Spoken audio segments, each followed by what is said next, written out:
年终团建3日，我们所有人都收到一条消息，请遵守这15条规则，等团建结束后才能活着离开。刚刚抵达团建晨练的集合点，突然看到群里一条长消息：团建过程中所有集体活动必须听从安排，不可迟到早退。集体游戏中被淘汰的人会被扔出度假区，只有活人才能参加总结会。HR 说的都是假话。如果有人跟你敬酒，不管什么情况都必须喝。年会抽奖，有小概率能获得额外信息。同事中有活人也有死人，死人不会说话。晚上8点到早上8点，在自己的酒店房间内是绝对安全的。狼只在度假区外或山上出没，会被血腥味吸引。狼遇谁咬谁，要么杀了它，要么被它杀。兔子难缠，如果遇到，满足它吐的一切要求。如果在酒店看到猫，一定要无视。爬山时不能走在老板前面。尽量找到同伴抱团，单枪匹马不太容易活下去。在团建结束前，千万不能离开度假区。发送这条消息的是团建群的 AAA 小助手。我正挨条读着，旁边的小雪兴奋地嚷嚷起来：“你们看到群里的消息了吗？这是什么新型狼人杀团建游戏吗？看起来好刺激哦！”我立马接过话茬：“死人不会说话，看来你还是活人，哈哈。”一向谨慎的佳姐却紧皱眉头，盯着手机上的时间，马上8点了。此时，四周也有不少同事都看到了那条消息。如果活动迟到会怎么样？搞不好年终奖就没了。说的好像遵守就一定有一样。今年推迟到4月才发，我看根本就是发不出了吧。就是这快过年了，非给我们拉到这荒山野岭来，除夕还要去爬山拉练，安排这行程的有病吧？你小声点 ，HR 在那边呢。突然，几声凄厉的惨叫声打破了议论，大家急忙循声而去。是那几个迟到的人，在度假酒店广场外，正被几只浑身灰毛的大野狼围攻。这些野狼的身形比我认知中的狼要大出2倍，那几人已被撕咬拖拽的血肉模糊，肠子都被扯了出来，满地都是血。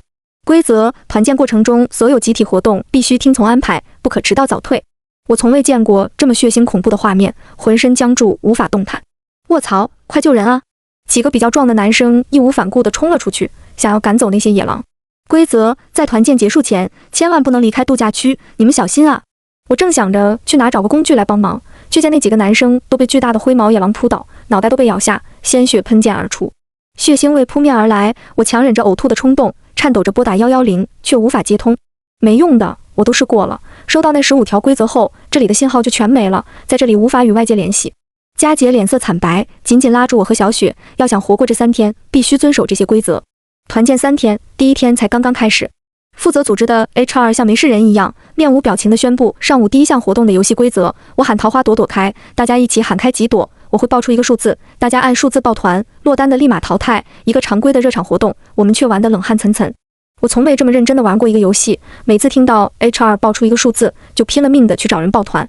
空气中弥漫着压抑的死亡气息。有个男生本来已经在一个队伍里，却被里面的队友推了出来。规则：尽量找到同伴抱团，单枪匹马不太容易活下去。还好我平时人缘还算不错，总算勉强熬过了3个回合。但是10多个同事都被无情淘汰，其中好几个都是平时打过交道的。我紧张地扯住佳姐的衣袖，他们不会真的被赶出去吧？佳姐紧紧盯着人群，恐怕由不得他们。那名被推出来导致淘汰的男生大叫着跑向酒店大堂：“我要回家，我不玩了。”他刚跑出2步，就被一个秃头同事拦住。是马国强。小雪指着那个秃头说：“那秃头是他的主管，经常听他吐槽这人，说他没啥能力，整天就会搞汇报。”马国强嘴角上扬的弧度到了极限，机械地重复着规则：集体游戏中被淘汰的人会被扔出度假区。男生想绕过他逃跑，却被他一口咬中喉咙，鲜血簌簌地从颈部涌出。不对，这个马国强根本不是人。随着男生瘫软在地，马国强脸上的黑毛越来越浓，空气中散发出阵阵恶臭，他脸皮下的肌肉逐渐扭曲变形，黑色的毛覆盖了整个头，他的头竟然变成了一只狗头。他猛地窜进人群，直勾勾地盯着那些被淘汰的人，嘴角流出的口水在阳光下闪着恶心的光泽。反正都是死，我跟你拼了！那些被淘汰的人准备齐力围攻马国强，人群中却又冒出好多狗头人。不到1分钟的功夫，这些被淘汰的同事就都被咬断喉管，扔出了度假区。看到这一幕，小雪吓得瘫软在地。妈呀，这也太刺激了！好不容易熬过了上午的集体游戏，我和佳姐、小雪都幸存了下来。我们都没有心情吃饭，在餐厅随便塞了几口，就都跑回了酒店房间。团建3天，第1天上午是集体游戏，下午是年会，第2天全天总结会，第3天是爬山拉练。我们需要好好研究下规则，看看怎么在接下来的活动里生存下来。小雪哭丧着脸，这么多条规则，根本记不住嘛。我感觉我活不过今天了。我努力安慰她，也算是自我安慰了。先别想那么多，先一起想想怎么活过年会吧。规则：团建过程中所有集体活动必须听从安排，不可迟到早退。规则：如果有人跟你敬酒，不管什么情况都必须喝。从会邀上看，年会下午2点到6点是节目时间，6点到8点是晚宴，所以咱们下午2点前要就座，最早也要熬到8点才能离开。如果有人敬酒，一定得喝。规则：年会抽奖，有小概率能获得额外信息，中奖我可不敢指望，到时候关注下中奖的那些同事，找他们问问。小雪频频点头，又求救地看向佳姐，我脑子一片空白，求佳姐赐锦囊。佳姐说，杨林分析的这几个都没问题，我再补充几条。我和小雪赶紧拿出手机备忘录开始记。第一，年会座位都是提前安排好的，我们3个不在一起，通讯工具用不了。我们约定一下，到时候每个整点去趟洗手间，对一下情况。第二，规则里提到的死人活人我还不知道是什么意思，我们都关注一下。第三，团建过程中所有集体活动必须听从安排，这一条很重要，你们要注意随机应变。结束后我们集合一起回酒店，如果能活过年会的话。他这最后一句话听得我们心头一凉。佳姐在公司待的时间最长，如果她都活不下来，我们就更没戏了。这次就靠抱佳姐的大腿了。我们到年会现场时，里面已经坐得满满当当了，看来大家求生欲都拉满了。但坐得满满当当这件事就让人有点毛骨悚然。趁着来取咖啡的功夫，我们快速交流了下信息。小雪神秘兮兮地说，你们猜猜我在我那桌看到谁了？我翻了个白眼，大姐，这是猜谜的时候吗？赶紧说。小雪，上午死掉的人里有一个是我们组的，现在就坐在我旁边，跟个 NPC 似的，跟他说话也不理。我也发现了，这个年会座位应该是按照我们来时的人数布置的，一共300人，20桌，每桌15人。我刚刚特意留意了下，算上跟我们一样来拿茶歇的几个人，座位全部坐满了。这说明死掉的人全都回来了，以死人的身份。规则：同事中有活人也有死人。规则：死人不会说话。小雪突然啊了一声，我忙问咋了？她愁容满面地说，那如果奖被他们抽走了，我们岂不是什么也问不出来？主持人开始提示，年会马上开始。佳姐赶紧回座位，3点在洗手间再碰面。记住，少说少错。年会的第一个节目是暖场歌舞。看着那个行尸走肉的主唱在台上嘴巴一张一合，却没有发出任何声音，诡异程度100%。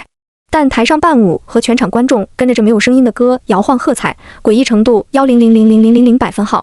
HR 像幽灵一样在各桌之间来回游荡，走到我这桌时，突然凑到我眼前，歪着头，怎么了，杨林？这个节目你不喜欢吗？我忙说，没有，我很喜欢。HR 又贴近了一些，几乎要贴到我脸上了，喜欢怎么不跟着唱呀？嫌他唱的不好听吗？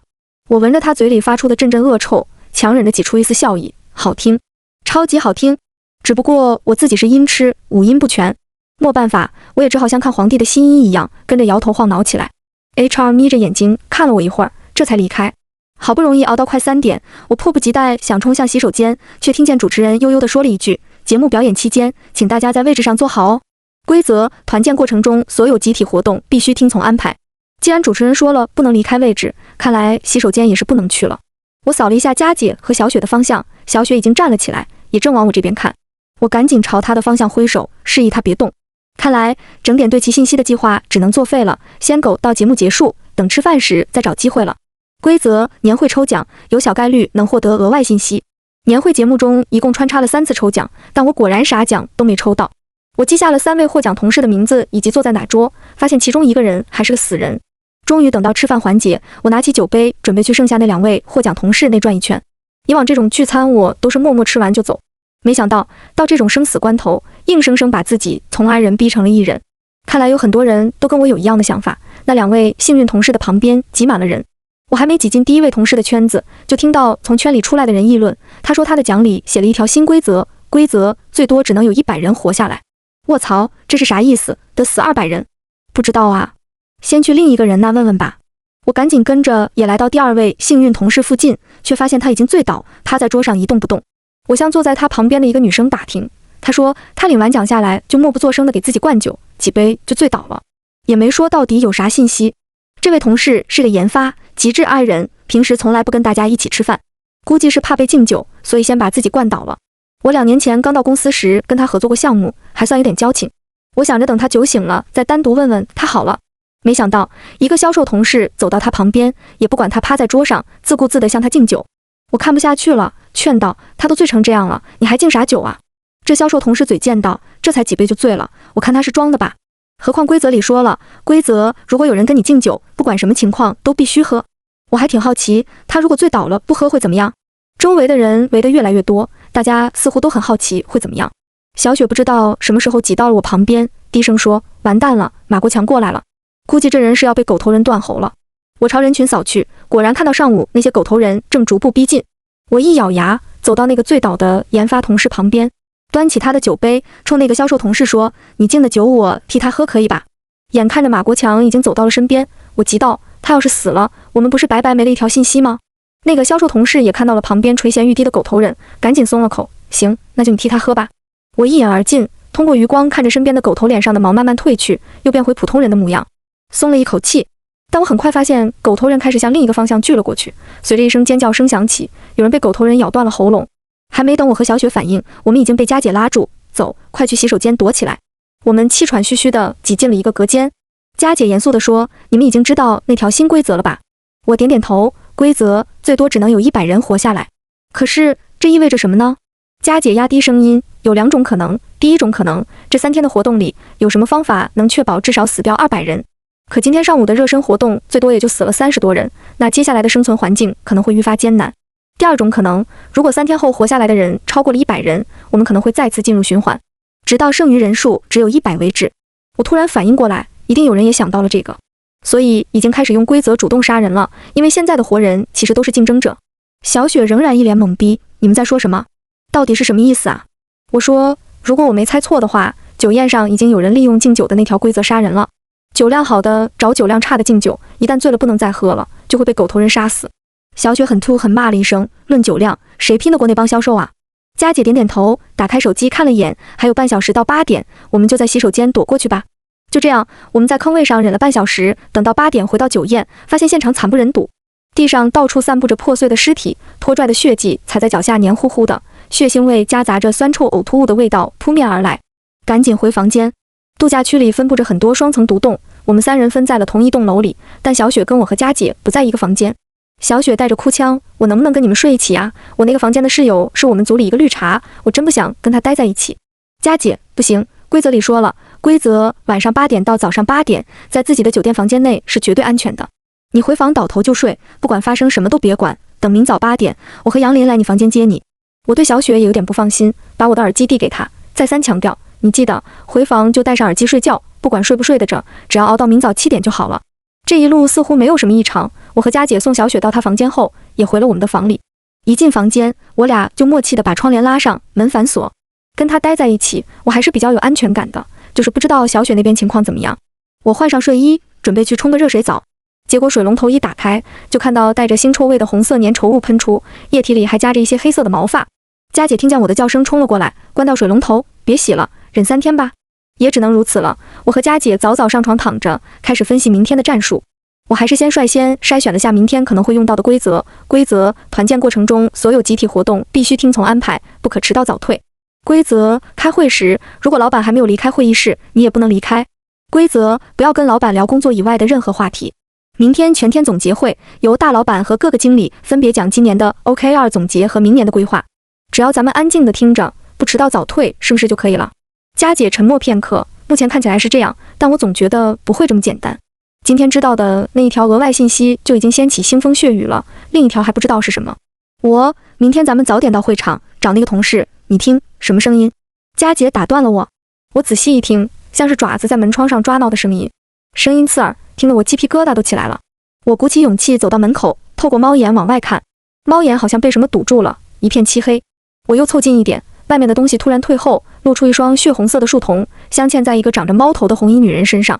我感到头部一阵眩晕，就像喝醉了似的，耳边萦绕着声音：“开门吧，快给我开门！”我的手不受控制地伸向门把手，打开了反锁的链条，准备拧开门锁。别开门！我的身体被佳姐用力往后一拽，我猛地清醒过来，发现自己浑身虚汗，心脏狂跳。规则：如果在酒店看到猫，一定要无视。她把门重新反锁上，递给我一瓶矿泉水。我再三确认这就是正常的水，然后咕噜咕噜喝了一大口，惊魂未定，是一个猫头人，我刚刚好像被控制了。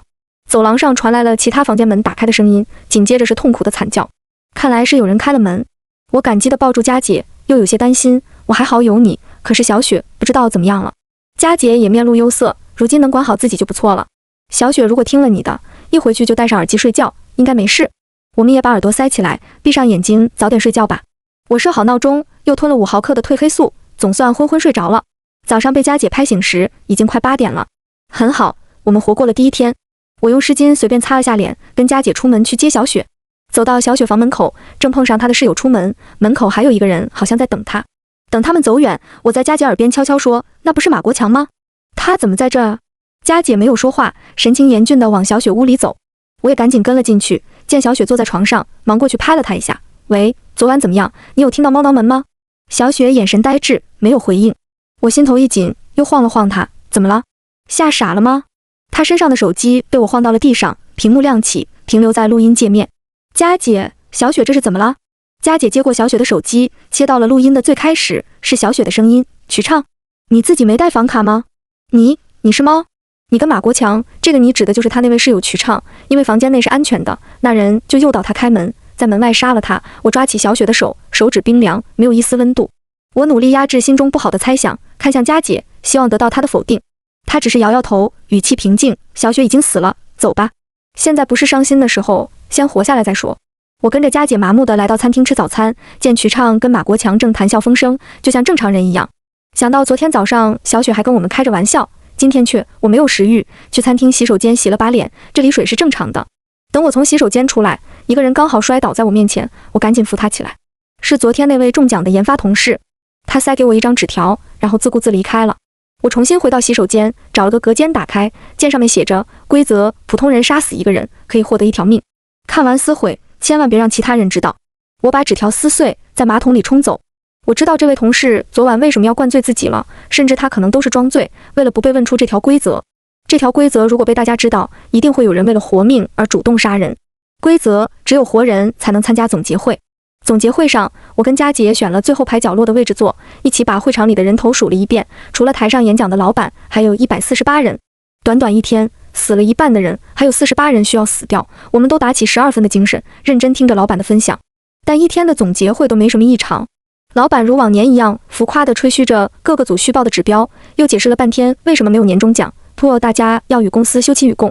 眼看着会议就要结束了，我低声对佳姐说：“今天就这么顺利过去了。”佳姐依然神经紧绷，一会议结束，我们就跑回房间待着。我复议，准备等回房间后再跟佳姐说一下那条不能让其他人知道的规则。会议最后1分钟 ，HR 上台总结，这次的干货分享就到这了。明天爬山，大家好好放松下，预祝大家新春快乐。我忍不住吐槽，死了这么多人，他是怎么面不改色地说出这些话的？却又听他补了一句，最后跟大家分享一条规则：每个酒店房间里最多只能活1个人。好了，大家解散吧。此话一出，顿时在台下掀起一片波澜。规则 HR 说的都是假话。我和佳姐默契地抓住对方的手 ，HR 的话，傻子才会信。可是会场内好像傻子还不少，有人打了起来。怀疑的种子一旦种下，即使明知道不可信，也会优先自保了。我和佳姐躲避人群往外溜。奇怪的是，这次一个狗头人都没有出现，都是同事们在互殴。看来狗只有在有人触犯规则的时候才会出现。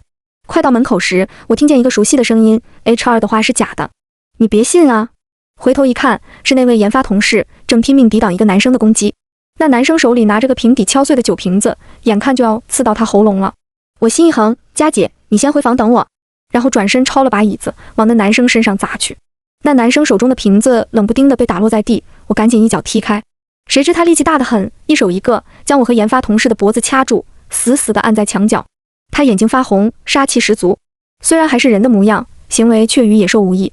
我被掐得喘不过气，拼命想挣脱，却动弹不得。万万没想到，躲过了狼，躲过了狗，躲过了猫，最后居然死在人手里，眼前越来越黑。正在我以为没有希望时，耳边传来了诡异的咕噜声：“你们精力这么旺盛啊，走去听我 K 歌呀！”男生手上的力道微微松了一点，我这才看清，旁边冒出了一个兔头。他的头颅是一张扭曲的人兔融合面孔，长长的兔耳在头顶耸立，口中露出尖锐的兔牙，嘴角扯出的笑容显得格外诡异。我和研发同事被掐住喉咙，发不出声音，男生也没有说话。那兔头人见我们都没回应，脸色突变，他的嘴开始变大，大到整张脸都只剩下嘴，然后一口咬下了男生的头，嘎吱嘎吱地咬了起来。男生的手还掐在我和研发同事的脖子上，头却已经没了，血从他断了的颈部往外狂涌。规则：兔子难缠，如果遇到，满足他的一切要求。我用力掰开他的手挣脱，哑着嗓子对兔头人说：“好，去。”这次侥幸死里逃生。我想通了一件事，这是个弱肉强食的世界，即使遵守规则，也随时会被更强的人杀死。要想活下来，需要学会利用规则，也需要让自己变得更强。我和研发同事乖乖跟着兔头人去度假区的 KTV。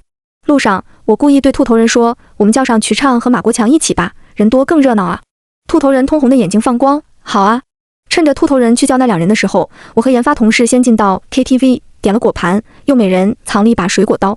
他一直道歉，其实那天我没醉，我差点就要装不下去了，谢谢你给我解围。今天也多亏了你。我冷静地看着他，你是个好人，但好人不一定能活。你愿意帮我一起杀了这些混蛋吗？他抿紧嘴唇，点点头。我又说，规则只有活人才能参加总结会，规则同事中有活人也有死人，死人不会说话。兔头人、狗头人、猫头人，他们都参加了总结会，也都能说话，所以他们都算活人。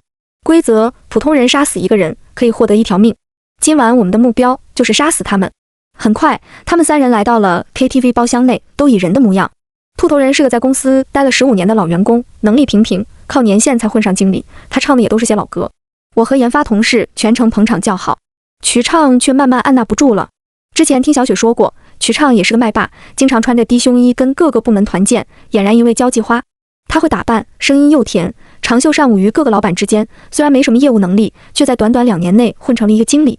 平时都是众星捧月，以他为中心，怎么可能乖乖在那坐着听一晚老白兔的歌呢？果然，没一会儿他就去给自己点歌了，点完后还顺手把自己的歌给置顶了。瞿畅唱着热歌，时不时朝马国强抛几个媚眼，全然没注意到兔头人的眼珠子都快瞪出来了。在瞿畅唱歌的时候，我和研发同事都没有吱声。我趁机拱了把火：“瞿畅，人家唱得正嗨呢，你这样插入不太礼貌吧？”我选择站对兔头人，赌的是我的2个猜想。狗头人只有当人违反规则时才能变身，并没有哪条规则规定我们不能 K 歌，所以马国强没法变。猫头人只有在酒店才会出现，而我们在度假区的 KTV 里，瞿畅也没法变。瞿畅不屑地说：“老娘唱2首怎么了？”兔头人似乎对他俩的身份多少有些忌惮，虽然明显不爽，但没有发作，气呼呼地出门去洗手间。我跟着兔头人出去，义愤填膺地替他抱不平：“你为公司兢兢业业服务了15年，才凭实力当上这经理，那女人凭什么呀？”兔头人窝着火，他有他的本事。我继续说：“有什么本事啊？不就是仗着狗给他撑腰吗？”我实在看不下去，反正也不一定能活过明天，我今晚就帮您除掉他吧。兔头人歪着头看我，眼神闪过一丝怀疑。我又说：“您不杀他，无非是忌惮他背后那些人。我来动手，您就不需要有什么顾虑了。如果他们怪罪起来，您把全部推给我就是。”等我们再回到 KTV 包厢内时，兔头人已经变身了，眼神带着杀意。瞿畅和马国强立马反应过来：“你要干什么？你以为能神不知鬼不觉地杀了我们吗？你不怕我们背后那些？”兔头人语气冷淡：“谁说是我杀了你们？”他的2只兔子耳朵逐渐变长，就像伸出2根长长的绳子，将瞿畅和马国强死死捆住。我和研发同事对视了一眼，走到那2人面前。瞿畅大叫：“你要干什么？你敢杀我？”我把刀尖抵在他的胸口，丝丝鲜血从他丰满的兔胸部渗出。“你为什么要杀了小雪？”瞿畅不敢相信地看着我，他口无遮拦，胆敢说我的坏话。我杀他怎么了？你放了我，我保你不死。我手起刀落，干脆地插进了他心脏。另一边，马国强也被研发同事抹了脖子。我的手机在裤兜里微微震动，我打开，看到 AI 小助手向我单发了一张图片，是一张金光闪闪的卡片，上面写着复活卡。我问复活卡是否可以给其他人使用，小助手很快回复可以，但其死亡时间不能超过24小时。回复复活他人功号即可。现在刚好快8点，昨天这个时候小雪跟我们还在一起，满足要求。我毫不犹豫回复了他的功号，又收到一条消息：复活成功，复活卡已使用。兔头人的耳朵收了回去，恢复了人形。他斜睨了我一眼：“你倒是够狠，也够仗义。可惜你得罪了这帮狗，又没了复活卡，活不过明天了。”回房间路上，我特意去了趟小雪门口，发现她果然活过来了。我不敢逗留，匆匆叮嘱她，不管碰到任何人，听到任何声音，都不要再开门。然后迅速回房，把晚上发生的一切告诉了佳姐。她平静地替我擦洗手上残留的血迹。人都敢杀，这会手刀开始抖了。我吞了口水，强撑着说：“我这可不是吓的，就是这天有点冷。”他白了我一眼：“兔头人说的没错，今晚他虽然帮你们杀了人，但他肯定会把锅全推到你们身上的。”我头脑一片空白。不等我说话，佳姐又说：“还有17个死亡名额，明天狗头人肯定会想尽办法杀了你，兔头人也不敢当着狗的面前再帮你。”我问：“你怎么知道还有17个死亡名额？”佳姐把她手机递给我，打开一个会妖弹窗。我今天就注意到，总结会的会妖好像只有活人才能成功收到。晚上我试了下，发了个全员会妖，成功收到的人只有117人了。我不由佩服，你也太厉害了。佳姐冷哼一声，有屁用？如今这117人是从300人里幸存下来的，体力脑力都不会差。你把复活卡用掉了，想再杀个人很难，你准备怎么保命？这一天下来，我已经累得无法思考了。我逼着自己列出所有跟爬山相关的规则。团建过程中所有集体活动必须听从安排，不可迟到早退。不迟到早退容易，但如果中途又发布什么新要求，就无法预料了，只能随机应变。规则：狼只在度假区外或山上出没，会被血腥味吸引。规则：狼遇谁咬谁，要么杀了他，要么被他杀。规则：爬山时不能走在老板前面。佳姐之前教我，当脑子里还没有想法的时候，先把能做的都做了。我自我安慰，总有办法的。也许明天一早起来，人数就只剩100了呢。只要爬山不违反规则，狗头人也没法变身杀我。迷迷糊糊中，竟然就这么睡着了。第3日一早醒来，佳姐又发了个全员会邀，成功收到的人数98人。我们都松了一口气，如果总人数已经满足要求了，至少大家不会再自相残杀了。接下来只要遵守规则，乖乖爬完山，应该就没事了吧？想到这个，我心情都愉快了不少，迫不及待拉着佳姐去敲小雪的房门。小雪，快起来了，告诉你一个好消息。等房门打开的时候，我脊背一阵发凉，心脏快要跳出胸膛。瞿畅穿着一件半透明的睡衣，丰满的胸部没有丝毫伤口，他似笑非笑地看着我，什么好消息啊？我喉咙发干，发不出任何声音。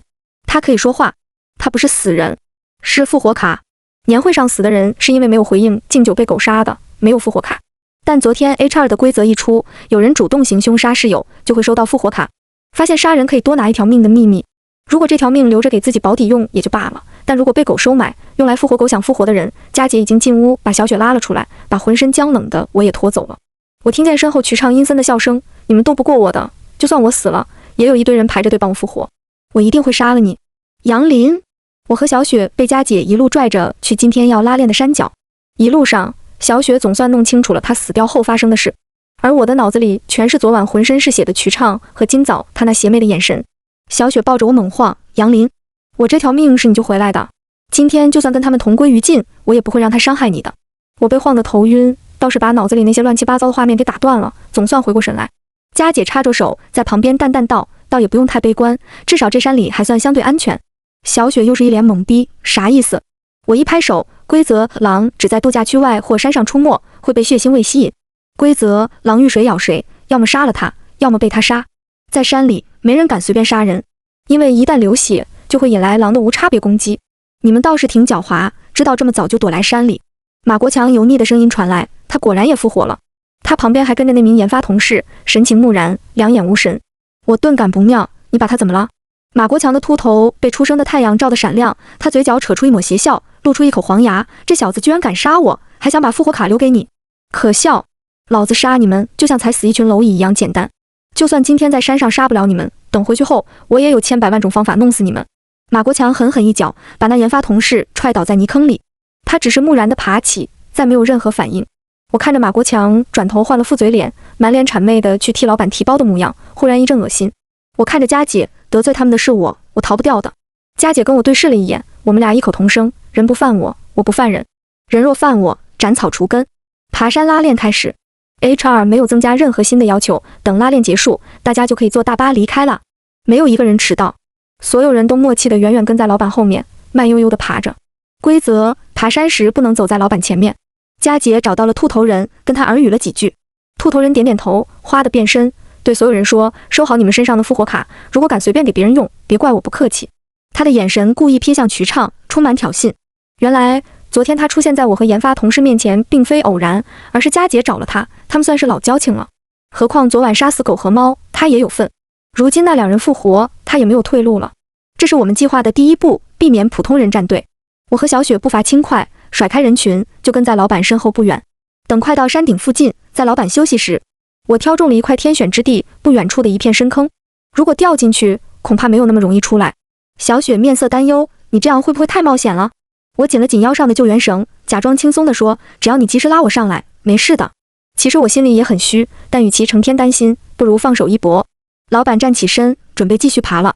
我迅速超过他，跳进了深坑。违反规则，狗会立刻变身来杀死我。但在山上，他们不敢让我流出血，怕招来狼。很快，10几个狗头人都出现在了深坑内，将我团团围住。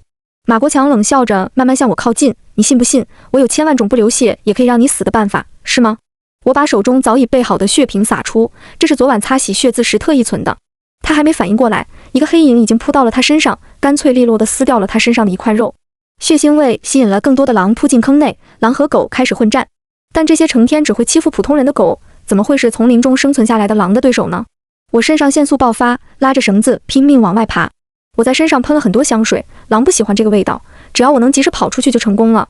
眼看着快要出坑，我突然感到腿上一股钻心的疼痛，回头一看，只剩半截身子的马国强竟然死死地咬住了我的腿，他1/4个脸都已经被咬下，头盖骨被掀开。我掏出水果刀，快速刺向他那充满水的大脑，恶心的脑浆喷了出来。我身上的血腥味很快吸引了狼的注意。杨林，坚持住啊，马上就出来了。看着坑外小雪着急的眼神，我下定了决心，如果我带着这身血出去，大家都得死，不如一头灰狼张大嘴向我扑来，我赶在他之前用刀抹了自己的脖子。规则：普通人杀死一个人可以获得1条命，如果我杀死我自己呢？眼前全白，一行字出现在空中，你是否使用复活卡？我选择了是。我睁开眼，发现自己被一个白色的粗绳绑紧在空中，是兔头人的耳朵。我身上的伤已经全没了，我满血复活了。另一边传来阵阵尖锐的惨叫，不要不要！是曲畅被兔头人的另一只耳朵绑到了深坑上方，我被救了出来，而他被丢了进去。他的惨叫声逐渐淹没在狼的嘶吼声中。没有人敢用复活卡，即使用了，他也会被马上再次被杀死。我打开手机，果然，刚刚我用掉的是杀死自己的复活卡，还有一张没使用的复活卡是反杀马国强时获得的。我用那张卡复活了那名研发同事。小雪欢呼着抱紧我和佳姐，太好了，终于把这些狗一网打尽了。佳姐却只是意味深长地说了句，狗是永远杀不完的。我们顺利坐上了回公司的大巴，一路摇晃颠簸，我们活着回到了公司的大巴站。走下大巴的瞬间，裤兜里的手机再次震动，是一条群消息，欢迎来到后场村，请遵守这15条规则。规则：开会时，如果老板还没有离开会议室，你也不能离开。规则：不要跟老板聊工作以外的任何话题。